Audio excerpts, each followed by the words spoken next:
O primeiro é que no próximo domingo acontecerá o seminário de estudos do sono à criança sensível. Vai ser no horário de 8 às 12 horas, no auditório do Hospital Getúlio Vargas. Serão 3 palestras e um painel. A primeira palestra, intitulada Distúrbios do Sono, será ministrada pela médica Carolina Souza. Da palestra Psicoterapia da Criança com Terror Noturno será ministrado pela médica Lucimar Freitas.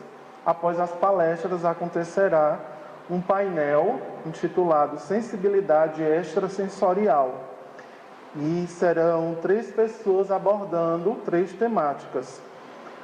A primeira é a função psi para a psicologia, com a médica Kátia Marabuco. Segundo é mediunidade na infância, com Zeila Sabre. E o terceiro é o Evangelho e a Criança, com Adriana Máximo. Os interessados podem se inscrever no dia e o valor da inscrição é R$15. Convidar também vocês para a palestra no domingo, aqui no auditório da Federação, com o tema A Atualidade do Ensino do Livro dos Espíritos, que será ministrado pela expositora Kátia Marabuco. Inicia a palestra às 18 horas, mas a partir das 17 horas tem um momento de arte com o Grupo Alma. Ressaltar para vocês que o Livro dos Espíritos esse ano está comemorando 160 anos, e por conta do aniversário do Livro dos Espíritos, a Federação Espírita está realizando, então todas essas doutrinárias desses meses estão sendo com temáticas voltadas para do Livro dos Espíritos.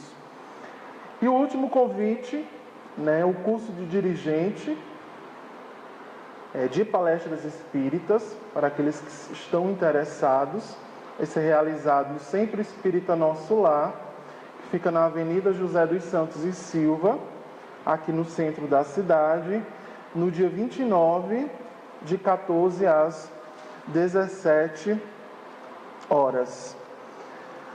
Para aqueles que estão vindo pela primeira vez aqui na casa, ou para aqueles que estão acompanhando pela primeira vez através da internet, do nosso Facebook, a nossa atividade de hoje, da palestra, ela é dividida em 2 momentos. Nesse primeiro momento, o nosso palestrante discorre sobre o tema, e no segundo momento, aqueles que se interessarem podem tomar o passe, que é uma transposição energética realizada pelo trabalhador da casa com auxílio da espiritualidade. Também temos atividades durante a semana, aqui na Federação Espírita. De segunda a sexta, nós temos atendimento fraterno, no horário de 15 às 17 horas. O atendimento fraterno é para aqueles que estiverem interessados em dialogar sobre alguma situação que esteja vivenciando, e os dialogadores vão conversar com vocês, dando uma visão à luz da doutrina espírita da situação que vocês estiverem falando, vocês estiverem interessados em tratar. Temos também o estudo, que acontece na terça-feira e no sábado. Temos a evangelização infantil aos domingos e juventude espírita no sábado à noite e no domingo pela manhã, além do grupo de idosos e outros estudos que são oferecidos pela Federação. Então, os interessados podem entrar em contato aqui com a Federação, para saberem maiores informações. Ou para aqueles que não moram aqui próximo, que estão acompanhando pela internet, podem também buscar o centro espírita mais próximo da sua casa e aí podem verificar que atividades e que projetos são desenvolvidos pelo centro espírita. Então, vou fazer agora a leitura da mensagem inicial. Após a mensagem, teremos a prece inicial. Todo o trabalho que é realizado na Casa Espírita, a gente inicia com uma prece E após eu vou fazer o convite para o nosso palestrante, que irá tratar do seguinte tema. Deixa eu só procurar aqui. O advento do Consolador prometido.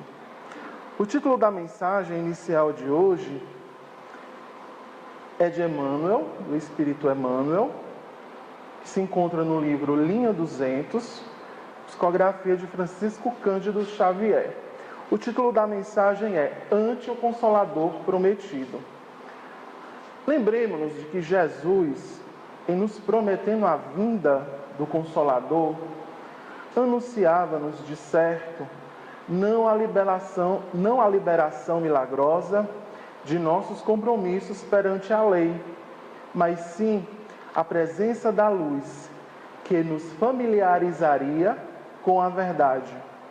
E a verdade é que todos trazemos do pretérito obscuro, ou seja, do passado, certa herança de sombras que valem por dores difíceis de suportar na aflitiva liquidação de nossos erros. Todos suplicamos, ante o aprendizado terreno, os elementos indispensáveis à própria restauração. Aqui é alguém que pede o cálice de moléstias amargas para a cura de complicados desequilíbrios do sentimento. Ali é um coração que roga ensejos de entendimento e renúncia em favor dos outros para atender à recuperação de si mesmo, enquanto que mais além há criaturas que imploram um reencontro com rudes adversários no reduto doméstico, irmãos que insistem por deter provas ásperas no campo social, em que sofrerão de retorno as ondas da crueldade que arrojaram de si no culto ominoso do egoísmo e da vaidade. Todavia, quando no plano físico, recebendo os recursos por que suspiram, tocam a desvairar-se na inconformação e no desespero, recusando desorientados o remédio que disputaram a benefício da própria vida. Temos, no entanto, na atualidade da terra, por acréscimo de misericórdia divina, o grande explicador no Espiritismo cristão, que nos consola e esclarece, descortinando-nos a causa das aflições que nos ferem, descerra-nos horizontes sempre mais belos, para que não nos percamos no vale da indecisão. Assim como o lavrador recebe o arado para rasgar abençoado suco no solo, tanto quanto o aprendiz recolhe a lição para aproveitá-la.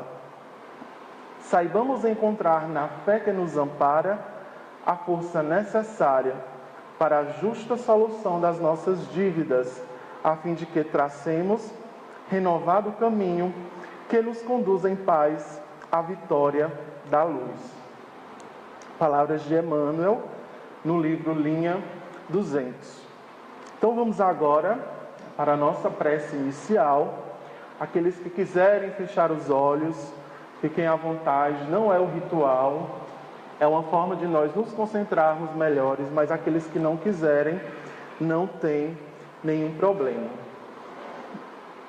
Jesus amado, querido, equipe espiritual, bons espíritos, agradecemos por esse momento e oportunidade de estarmos todos aqui reunidos, irmãos encarnados e desencarnados, com o propósito de ouvir a palavra deste Consolador prometido, que nos esclarece, que nos ampara, que nos consola. Te rogamos preces e orações para amparar e auxiliar o nosso palestrante dessa noite, para que ele possa cumprir com a sua tarefa de exposição desta noite e também para que nós possamos estar atentos e também estar propícios a aprender, a ouvir os ensinamentos da noite de hoje. Assim seja, graças a Deus. Então vou convidar agora, o expositor Renato Souza, que vai nos falar, sobre o tema o advento do Consolador prometido.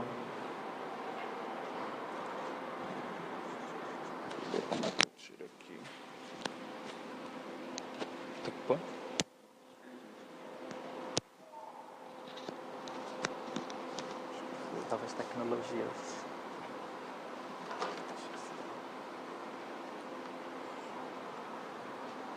Boa noite a todos.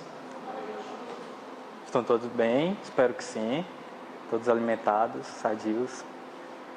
Então, primeiramente queria dizer que é um prazer novamente retornar a esta casa. Hoje, principalmente por ser a semana em que o Livro dos Espíritos completa 160 anos de seu lançamento. Kardec teve um trabalhinho aí em selecionar todas as perguntas. A nossa edição, a edição que a gente conhece, são de 1019 perguntas e respostas. Então, olha só o trabalhão que deu para ele poder administrar, gerenciar e organizar tudo isso para poder encaixar dentro de um livro para que a gente tenha acesso a todo esse conhecimento. E esse conhecimento é tão maravilhoso porque quando a gente pega o Livro dos Espíritos, a gente costuma sentir uma satisfação enorme por ter lá praticamente tudo que a gente precisa saber. Se não tem tudo, mas tem o caminho para que a gente consiga desenvolver aquele conhecimento. E a exposição de hoje trata justamente disso, do advento da doutrina consoladora. É a doutrina, qual é a relação que existe entre as promessas de Jesus há 2000 anos e as mesas girantes de Paris em 1848. Qual é a relação que existe? Deixa eu só ligar aqui.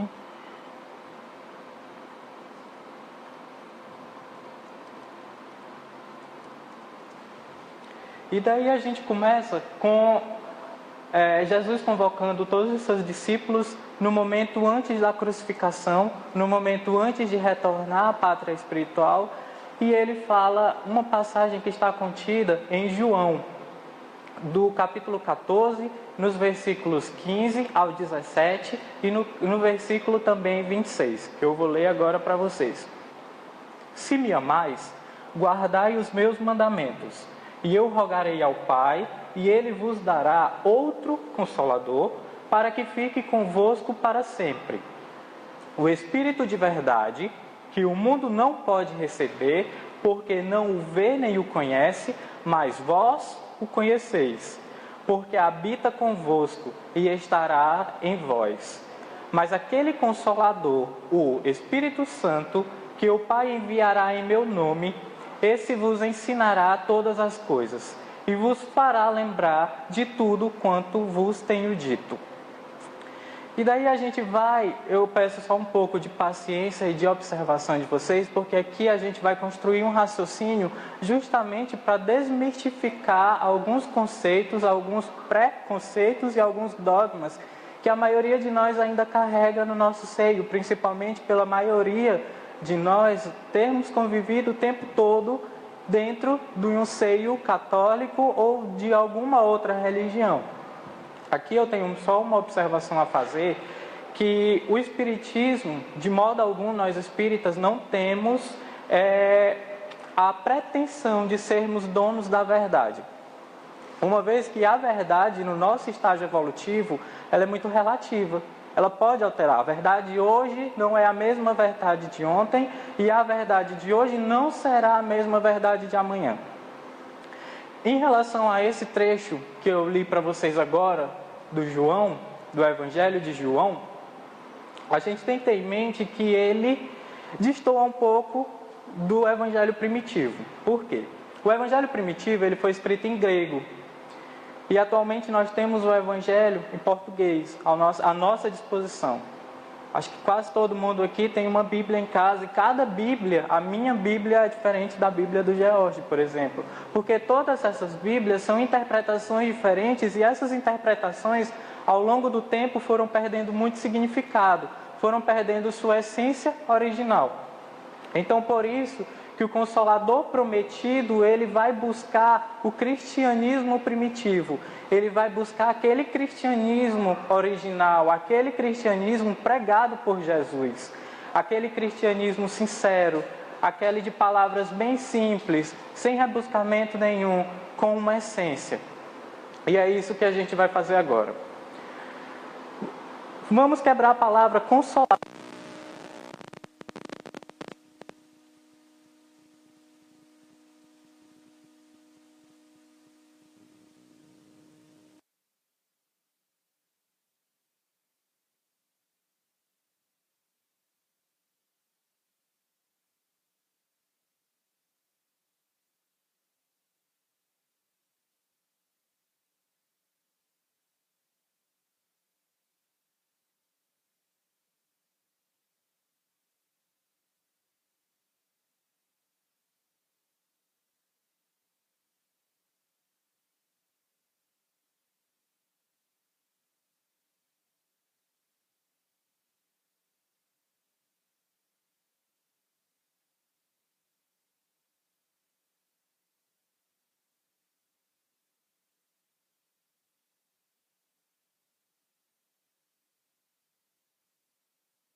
Aí ele diz assim: mas aquele Consolador, o Espírito Santo, que o Pai enviará em meu nome, esse vos ensinará todas as coisas. Quem diz isso é Jesus.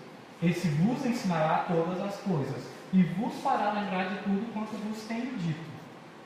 Ou seja, no meu evangelho já tem dito o que é preciso para se tornar um Deus. O que é preciso para se elevar diante de todas as existências para você alcançar uma plenitude. Será que a gente segue esse Evangelho? Esse Consolador que veio nos dizer tantos e tantos ensinamentos, que veio nos trazer tantas e tantas experiências, será que a gente segue?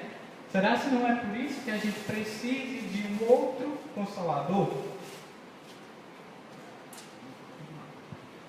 E aí a gente recorre a uma outra passagem, também de João, capítulo 16, só que agora versículo 7, até então a gente estava trabalhando no versículo 14, ao versículo 17 e versículo 26. No versículo 7 a gente vê que Jesus diz assim no Evangelho de João: mas eu lhes afirmo que é para o bem de vocês que eu vou. Eu me vou. Isso foi antes da crucificação, pouco tempo antes. Então Jesus já tinha o conhecimento de que ele retornaria para a pátria espiritual. Se eu não for, o Consolador, o Paracleto, não virá para vocês. Ou seja, se eu continuar aqui, o Paracleto não, o segundo Paracleto não aparece para vocês. Vocês ficarão sem o segundo Paracleto. Mas se eu for, eu os enviarei.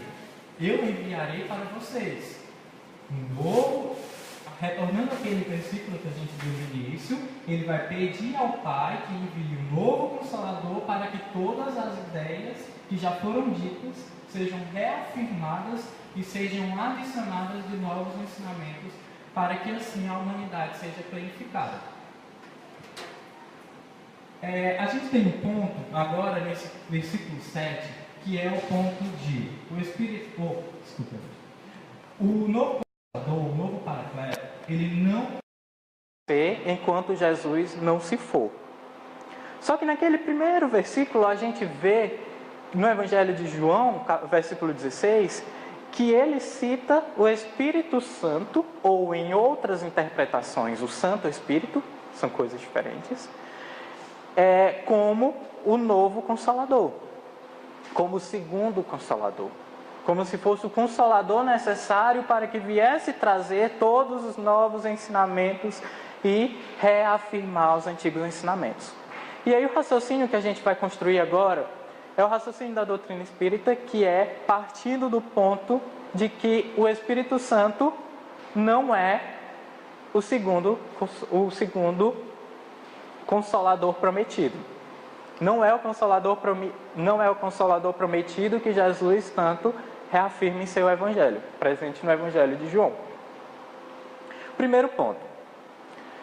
Como Jesus ainda não tinha ido, a gente tem diversas passagens no Novo Testamento em que o Espírito Santo se faz presente, ou o Santo Espírito se faz presente. Tem uma variação de artigo dentro do Evangelho que trata do artigo definido e do artigo indefinido. Para o grego, não existe artigo definido. O artigo definido ele apareceu após as sucessivas traduções, o que torna uma coisa, o que toma um sentido bem diferente. Uma vez que, se eu digo um Espírito Santo, eu estou dando a ideia de que ele seja um Espírito, ou uma pessoa, ou alguém capaz de trazer, caso ele seja o Consolador, esse novo conhecimento. Mas quando eu falo que um Espírito, já é uma situação diferente. No Evangelho, a gente tem apenas essa passagem que está com o artigo definido. Então, é como se ele estivesse classificando o Consolador prometido, que é o Paracleto, como o Espírito Santo. Fora isso, a gente tem outras duas passagens que tratam do Espírito Santo dentro do Novo Testamento, ou do Santo Espírito. A primeira delas é o batismo de João Batista no Espírito Santo. Aqui o Espiritismo traz uma outra interpretação, mas aqui, por enquanto, a gente não vai abordar isso. A primeira passagem é essa. A segunda passagem é quando Jesus conversa com os seus apóstolos e fala que vos fará lembrar de tudo aquilo que ele já disse, em um outro momento também do Evangelho. Então são essas 3 passagens que a gente tem a presença do Espírito Santo. Às vezes a gente cresce em uma família que diz que o Espírito Santo faz parte da Santíssima Trindade, né? Que é Pai, Filho e Espírito Santo. E aí a gente tem um grande problema aqui. A gente está tratando de há 2000 anos. A Santíssima Trindade surge nos concílios de Constantinopla e de Niceia, que é em 837 e 845. Então, foram depois do período em que o Evangelho foi escrito. Ou seja, o Espírito Santo, a palavra Espírito Santo surgiu dentro dos concílios. Muitas vezes no Evangelho primitivo, a gente tem apenas Espírito. Nas traduções, a gente tem Espírito Santo. No Evangelho primitivo, a gente tinha Santo Espírito. No Evangelho traduzido, a gente tem Espírito Santo, que muda muita coisa. Em Lucas, capítulo 11, versículo 3, ele diz: se vocês, apesar de serem maus, sabem dar boas coisas aos seus filhos, quanto mais o Pai que está nos céus dará o Espírito Santo a quem o pedir. Ou seja, embora você seja mau, se você cuida bem dos seus filhos, se você ensina aos seus filhos, se você dá coisas positivas aos seus filhos, o que você pedir ao Pai, Ele vos dará em Espírito Santo. Daí a gente tem um outro problema que contradiz o que a gente viu anteriormente. Se Jesus precisava morrer primeiro para o Espírito Santo surgir, como nessa passagem aqui de Lucas, no capítulo 11, versículo 3, Jesus diz que Deus dá o Espírito Santo a quem o pedir, se ele ainda não se foi. Então a gente tem uma contradição aqui dentro do próprio Evangelho. Isso voltando a falar do Evangelho sob sucessivas traduções. Santo, o significado de santo. A palavra santo significa aquele que é voltado para Deus, aquele que é dedicado a Deus. Então o Espírito Santo, ele tem o significado de ser aquele Espírito que é voltado e dedicado a Deus. Esse é o significado etimológico de Espírito Santo. Para os católicos, essas passagens, todas essas que vimos anteriormente, tudo isso traduz no que seria o Espírito Santo da Santíssima Trindade, que vem no dia de Pentecostes. E por isso ele seria o Paracleto, ou seja, aquele versículo de João, que é o versículo 26, que diz que o Consolador prometido que veio através do Espírito da Verdade é, na verdade, o Espírito Santo presente na Santíssima Trindade, que vem se fazer presente no dia de Pentecostes, que desce e toma forma. O que é que o Espiritismo contrai disso? O que é que ele responde em torno disso? São 3 pontos. O primeiro ponto é que em Lucas ele fala que o Paracletos, o Consolador prometido, ele precisa trazer algum ensinamento novo. Se o Espírito Santo veio no dia de Pentecostes, ele não traz nenhum ensinamento novo. De acordo com a interpretação presente no Evangelho atual, ele apenas aparece, toma forma, se mostra para o mundo. Então, qual o ensinamento que ele traz aí? Será que aquele ensinamento, aquela reafirmação do ensinamento de Jesus, de Cristo Jesus inicial, será que é isso mesmo a função que estava presente em João? Aquele primeiro versículo que a gente viu, que é o capítulo 16, versículo 26, será que é exatamente aquilo? É o novo ensinamento que trata? O segundo ponto a ser comentado é que quando ele comenta a passagem do dia de Pentecostes, que diz que de repente veio do céu um som, como de um vento muito forte, e encheu toda a casa na qual estavam assentados e viu o que parecia línguas de fogo. Ou seja, veio um barulho, depois veio do céu línguas de fogo, que se separaram e pousaram sobre cada um deles. Todos ficaram cheios do Espírito Santo e começaram a falar noutras línguas, conforme o Espírito os capacitava. Aí a gente tem 3 pontos a se observar. Primeiro, surge um som muito forte, que chamou a atenção de todo o planeta. Depois desse som, surgiram do céu línguas de fogo, que se separaram e pousaram sobre cada um dos homens. Depois disso, todos ficaram cheios, repletos do Espírito Santo. Ou seja, de acordo com esse pensamento, todos receberam um Consolador prometido individualmente. E aí a sociedade precisa de mais alguma coisa se todo mundo já recebeu o Consolador prometido por Jesus há um pouco mais de 2000 anos? De uma forma assim aleatória, de uma forma do nada, onde todos realmente estavam ali, beirando seus pensamentos mais difusos, simplesmente vem algo do céu e ataca cada um individualmente. O Espiritismo diz que isso, na verdade, se trata de um fenômeno mediúnico, que a gente classifica como xenoglosia, no fato de todos falarem as línguas, de o Espírito Santo ser coerente com a língua de cada povo, já que cada sociedade tinha uma língua diferente. Isso é a mediunidade por xenoglosia, além de manifestações mediúnicas também de psicofonia, que é relativo aos barulhos muito intensos que foram escutados.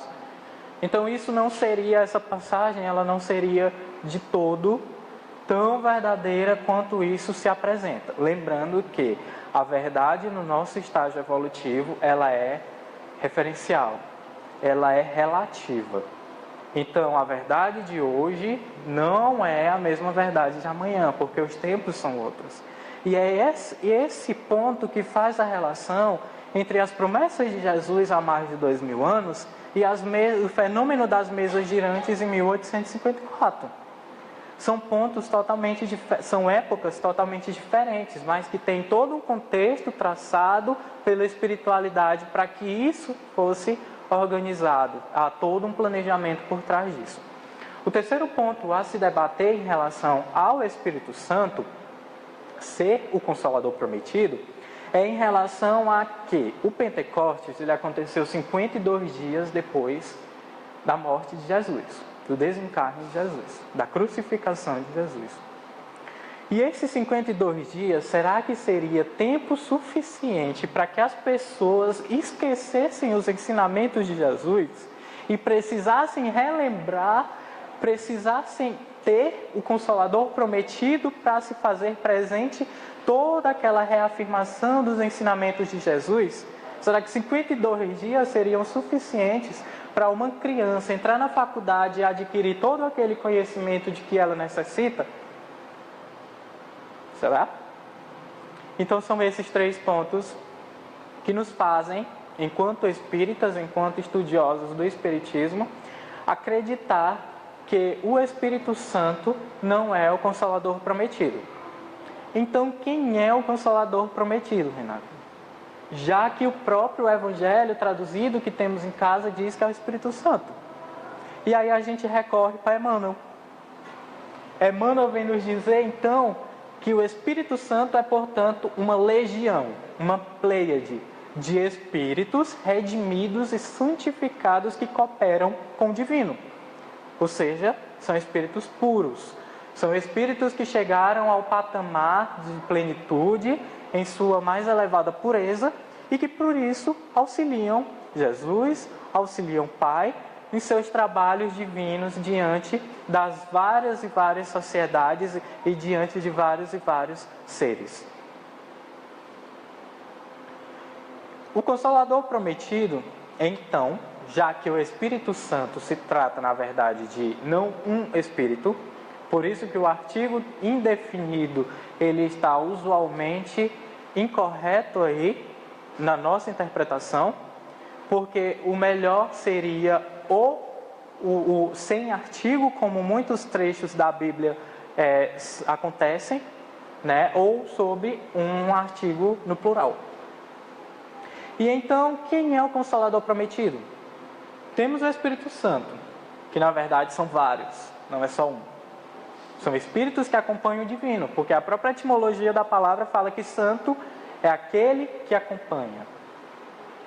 Então, o Consolador prometido, na verdade, a promessa de Jesus se cumpriu com o advento do Espiritismo. O Espiritismo aparece quando? Quem criou o Espiritismo? E aí a gente tem agora essa semana, no dia 18, fez 160 anos do Livro dos Espíritos, né? O Livro dos Espíritos, que foi a primeira obra de Kardec, a primeira obra espírita, assim digamos. Uma vez que todos os fenômenos que antecederam o Livro dos Espíritos, eles vieram originar a doutrina espiritualista. Aquela doutrina em que existe algo além da morte, mas não necessariamente haja reencarnação, nem essa comunicação entre o mundo material e o mundo espiritual. A codificação, coordenada então pelo Espírito da Verdade, tomando como ainda o Evangelho de João, veio nos ensinar todas as coisas a respeito da nossa natureza espiritual. Ou seja, ela trouxe o novo. A natureza espiritual até então era uma coisa nova para a sociedade.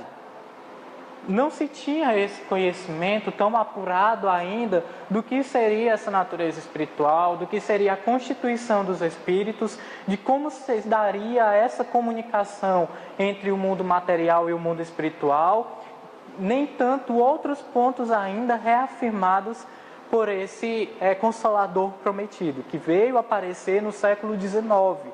Olha a distância. Foram precisos 19 séculos para aparecer um Consolador prometido, aquele prometido por Jesus Cristo, há mais de 2000 anos, para fazer os seus ensinamentos serem reafirmados e acrescentados. Mas o porquê que isso acontece? O porquê que Jesus precisou ter um outro Consolador e não só um Consolador? Por que 2 Consoladores? Porque ele simplesmente não pegou todos esses ensinamentos de agora e disse à sua época. Por que ele não pegou todos esses ensinamentos, até do seu próprio Evangelho, e jogou para a época de Moisés? Será que não teria sido bem mais fácil? O Espiritismo é classificado como a terceira revelação, porque a primeira é a mosaica, revelação mosaica, que a gente já sabe que Moisés não teve como implantar todo o ensinamento do Cristo diante de uma sociedade tão endurecida, de uma sociedade tão sólida, de uma sociedade em que tudo deveria ser tratado no imperativo, daí os 10 mandamentos serem no imperativo. Era preciso de uma ordem para manter o caos.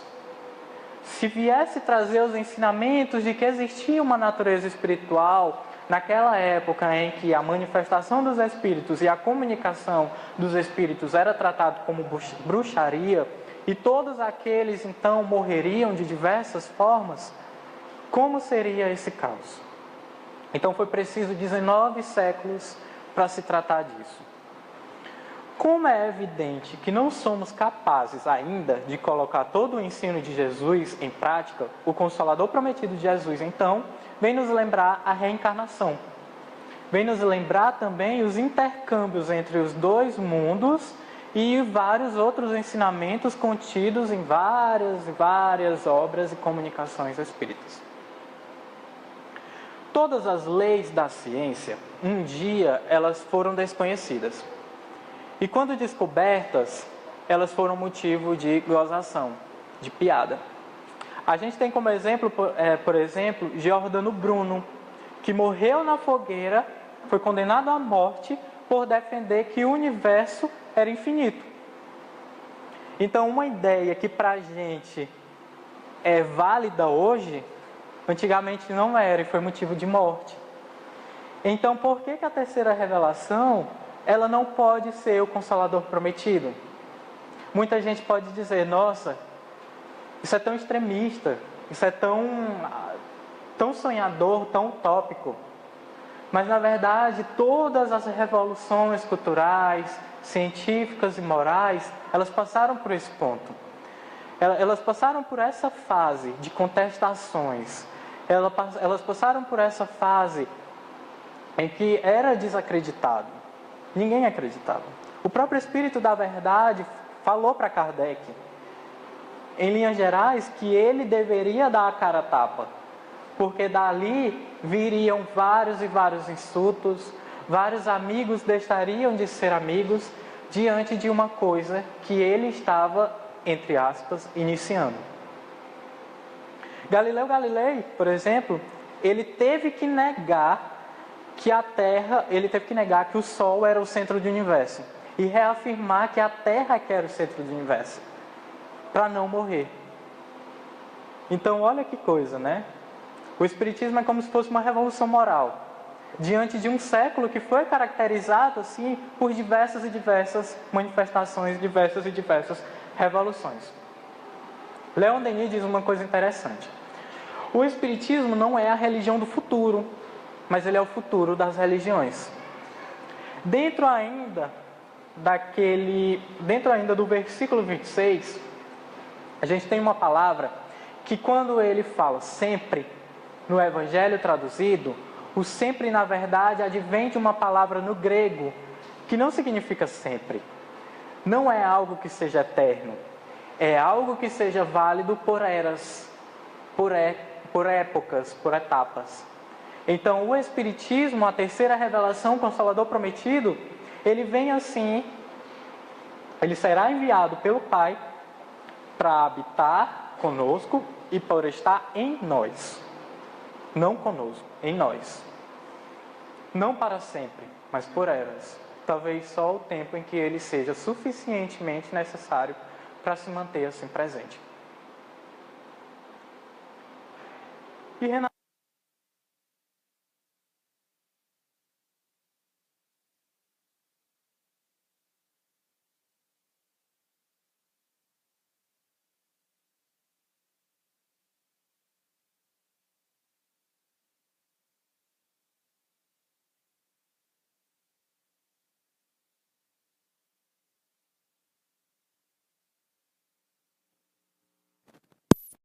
pessoas pensaram, falando de uma forma geral.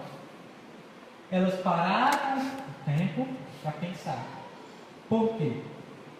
Nessa época, entrou o que se chama de positivismo, que é uma ideia de alguns de Comte e seus seguidores, que trata então que o conhecimento científico é o conhecimento mais válido.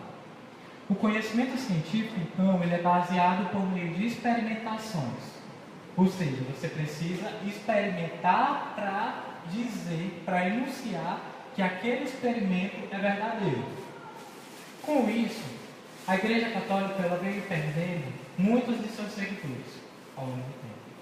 Inclusive na França, com Bonaparte, o Estado se dissociou da Igreja e a Igreja perdeu grande parte de seus domínios. Porque, inclusive, a Igreja era detentora das mortes e das vidas de todos aqueles que não seguiam seus dogmas. Então, o que teve tanto no século XIX? Primeiramente, no século XVIII, tivemos a independência americana, que influenciou muito com os ideais da Revolução Francesa, que eram os ideais de igualdade, fraternidade e liberdade. Ou seja, aí já temos o terreno mais propício para que a terceira revolução, para que o Consolador prometido, que traz ideias de caridade, que traz ideias de paz, que traz ideias de resignação, já se fizesse presente. A partir daí também, a gente tem a Revolução Industrial, que traz uma nova tecnologia, novas ferramentas para se praticar essas experimentações que o meio científico precisava. Além disso, também, o cientismo ganhou uma maior força como foi dito anteriormente, a igreja perdeu mais. E surgimento de ideias novas de grandes pensadores. Ou seja, aqueles que já não eram mais condenados por pensar um pouco ou muito diferente. Como Voltaire, como Rousseau, como Descartes e Montesquieu. No século XIX também aconteceram outras revoluções no campo científico, como a descoberta do planeta Netuno, a teoria de origem e evolução das espécies, que é essencial para o espiritismo, principalmente no livro A Gênese, e os trabalhos de Pasteur e Marie e Pierre Curie, que são trabalhos do magnetismo. O magnetismo é algo bastante presente dentro da doutrina espírita. É a causa de grandes explicações, principalmente de materializações e de outros fenômenos mediúnicos que ocorrem. Primeiramente, antes de chegar às mesas girantes, aconteceram os fenômenos que a gente chama de fenômenos de Hydesville, que foi na América, em 1846, em uma pequena cidade do estado de Nova York. Os ruídos começaram a aparecer numa cabana de madeira. Naquela época, todas as construções praticamente eram feitas de madeira. Então, a gente sabe que os barulhos em madeira, eles são mais intensos. E começou, em 1847, a acontecer alguns ruídos inexplicáveis dentro dessa cabana. Essa cabana era pertencente à família Fox. A família Fox, ela continha 3 filhas, mas ela só morava com 2, vindo a mais velha, a filha mais velha, a vir para casa um pouco tempo depois do início das manifestações. E aí a filha mais nova, de 11 anos, teve a coragem e, por que não, a audácia de confrontar aquelas batidas. E aí ela pergunta: Senhor Pé Rachado, faça o que eu faço, bata palmas. E assim ele fez.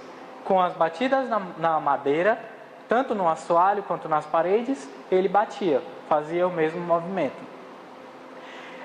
Esse fenômeno, a partir desse fenômeno, um vizinho conseguiu desenvolver um alfabeto para a comunicação com esses espíritos que queriam se comunicar.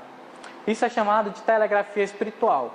Isso foi essencial, inclusive, é essencial para as comunicações que temos hoje, porque ela foi evoluindo, esse alfabeto foi evoluindo com o decorrer do tempo. Isso ainda era na América, contexto América. Logo depois das batidas no assoalho de madeira, que serviram para grande diversão da sociedade naquela época, todo mundo corria para ver aquelas batidas tão frenéticas e tão intensas dentro daquela cabana, e foram intensificando em outros lares, em outras cabanas, em vários outros locais, até que essas pancadas elas se desenvolveram então para mesas. Pela própria orientação dos espíritos, passaram a ser mesas. Das mesas, então, eles desenvolveram um alfabeto de batidas presentes na mesa. Por exemplo, A, uma batida, B, 2 batidas, C, e aí então decorria. Dessas batidas, eles desenvolveram então várias comunicações. Até que esse fenômeno das mesas girantes era tão divertido que chegou no contexto Europa e chegou na França. Na França, então, ele teve uma curiosidade muito maior, porque até então era o local que tinha acontecido recentemente uma revolução, e era o local de experimentações, era onde a ciência realmente andava.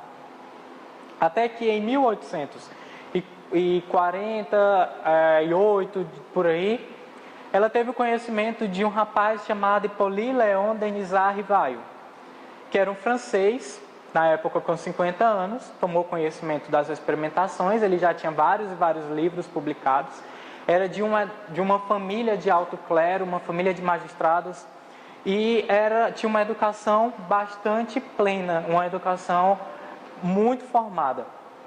E a partir daí, ele era aquele europeu que tinha várias e várias formações, que era químico, físico, astronauta, enfim. A partir daí, ele de imediato não se interessa por essas batidas, porque ele acredita que o que está havendo aí é a transmissão do fluido magnético. Fluido magnético que foi descoberto lá antes ainda pela ciência. E aí ele, seguidor de Pestalozzi, seguindo o método intuitivo, que é aquele método que é baseado nas observações e experiências advindo do positivismo, ele resolve que vai ver as mesas e conversar com a causa inteligente das mesas, quando o seu amigo, o senhor Fortier, que era o magnetizador que trabalhava com ele, o senhor Fortier diz então a ele que as mesas falavam, as mesas se comunicavam, as mesas emitiam comunicações, elas escreviam textos. E aí ele diz: só acreditarei quando ver e quando me provarem que uma mesa tem cérebro para pensar, nervos para sentir e que possa tornar-se sonâmbula. Até lá, permita que eu não veja, no caso, mais que um conto para fazer-nos dormir de pé. Ou seja, é mentira. Até eu ver, até eu provar pelo meu método experimental, eu não acredito que seja de todo verdade. Até que ele passou alguns meses observando os fenômenos. Ele ia com seu cadernetinho, anotava algumas coisas, mas não chegava a de pronto se comunicar com a espiritualidade.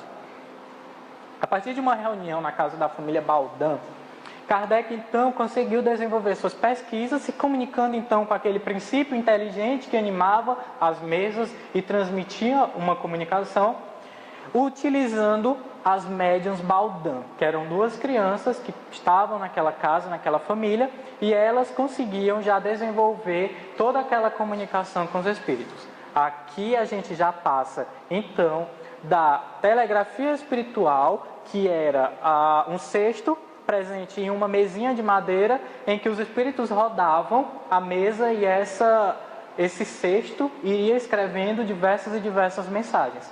E eles observaram que as mensagens elas tinham coesão e coerência. O que eles perguntavam era de fato respondido, com exceção de algumas coisas que fizeram Kardec observar que os espíritos, por exemplo, são como os homens.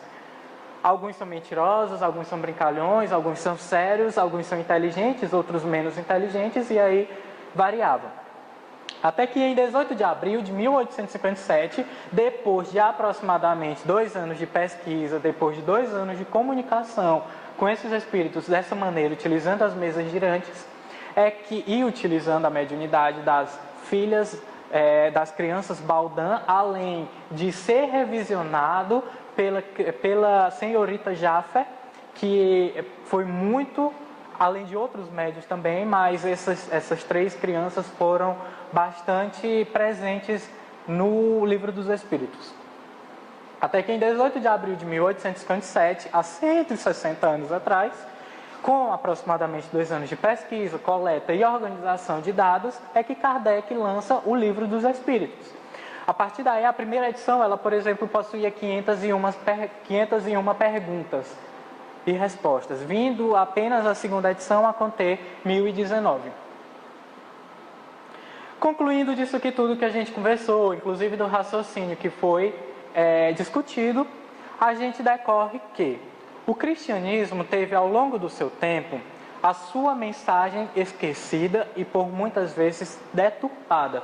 Foi muito alterada, foi muito modificada pelos jogos de poder humanos. Ou seja, os diversos povos que passavam e faziam a sua interpretação, colocavam ali naquele evangelho coisas que lhe favoreciam. Isso a gente vê até hoje. Se nós fôssemos fazer um evangelho baseado no evangelho primitivo, ele seria diferente. Até num joguinho de telefone sem fio a gente muda, imagina um evangelho de tantas e tantas páginas. Então, o Espiritismo chama para si a responsabilidade de dar continuação às leis do Cristo e se colocar como consolador prometido, ou seja, a terceira revelação trazida pelo Espírito da Verdade. O Espiritismo vinha, a seu tempo no século XIX, cumprir então as promessas de Jesus de ensinar todas as coisas e recordar tudo o que ele disse, conforme citado lá no Evangelho de João. Não veio antes porque o mundo ainda não podia receber. Aqui só um parênteses. Quanto tempo? Acabou? Rapidinho. Aqui a gente abre um parênteses, porque eu, por exemplo, e acho que todos os espíritas acreditamos que o espiritismo sempre existiu. Principalmente pelas palavras de Jesus, a gente tem uma noção de que o plano espiritual ali já se fazia presente. E Espiritismo foi um termo criado por Kardec, na época do lançamento do Livro dos Espíritos ainda, que era para tratar dessa nova doutrina, que era uma doutrina diferente do espiritualismo, e aí teria que ter essa diferenciação. Já que com os fenômenos de Heydersville, a doutrina espiritualista ganhou um potencial e uma força muito grande, apesar de todas as perseguições da sociedade daquela época. Então, o século XIX, ele deixou o caminho pronto para a chegada dessa nova revelação. Se a gente analisar o contexto histórico e social da época, não houve nenhum outro século tão suficiente para o aparecimento, tão fértil para o aparecimento dessa nova doutrina que vinha trazer novos ensinamentos e reafirmar os ensinamentos de Jesus há mais de 2000 anos. Então o Espiritismo vem abrir os olhos e os ouvidos de toda a gente, como diz Kardec, pois ele fala sem figuras, sem alegorias. Ou seja, ele é uma doutrina científica e filosófica com características religiosas. Mas quando o censo do IBGE passa na casa de vocês perguntando qual a religião de vocês, e se vocês se consideram espírita, não é para dizer, eu acho que eu sou da doutrina espírita, não é a minha religião. Porque esse contexto religioso ele é analisado por Kardec devido ao fato de não ter dogmas, devido ao fato de não ter alegorias. É apenas nesse conceito que ela é caracterizada como uma doutrina científica e filosófica sobre aspectos religiosos. Mas aí então, para a gente, podemos dizer que é uma religião, tendo a consciência de que não temos dogmas, né?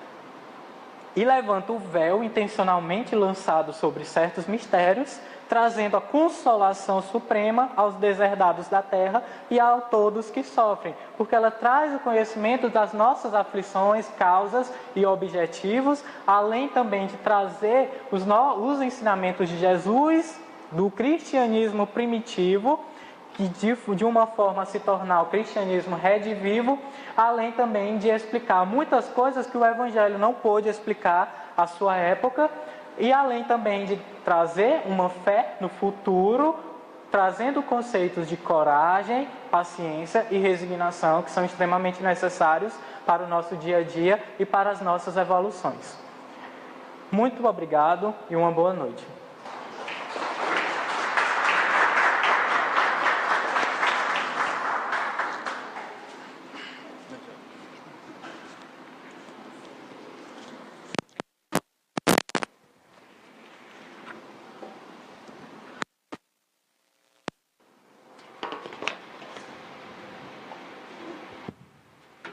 Agradecemos ao Renato pela sua exposição.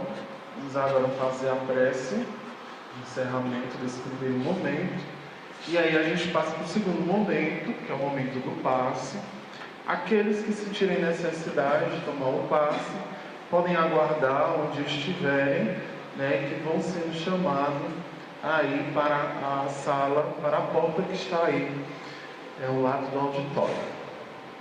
Então vamos fechar os nossos olhos, vamos agradecer a Jesus pelo envio do Consolador prometido, por cumprir com a sua promessa. Agradecer a todos os espíritos que trabalham na falange de Jesus, que auxiliam o Pai nesse trabalho de amor, nesse trabalho de esclarecimento, de todos aqueles espíritos, e aí nós nos incluímos, necessários de amor, de esclarecimento, necessários de compreensão nessa caminhada para a nossa evolução espiritual, para nos tornarmos espíritos puros. Agradecemos por todas as oportunidades, querido Mestre amigo Jesus, que temos diariamente de aprendizado com essa palestra do nosso cotidiano, e que nós possamos a cada dia receber mais orientação espiritual para nos tornarmos melhores e também para tornar este mundo ao qual habitamos um mundo melhor de se viver, com amor, com solidariedade, com fraternidade e com muito afeto. Pedimos para os Espíritos Consoladores para estarem sempre auxiliando e orientando todos aqueles irmãos que se encontram desamparados, se encontram desesperançados, e também para as falanges de espíritos socorristas para auxiliarem todos aqueles irmãos que sofrem.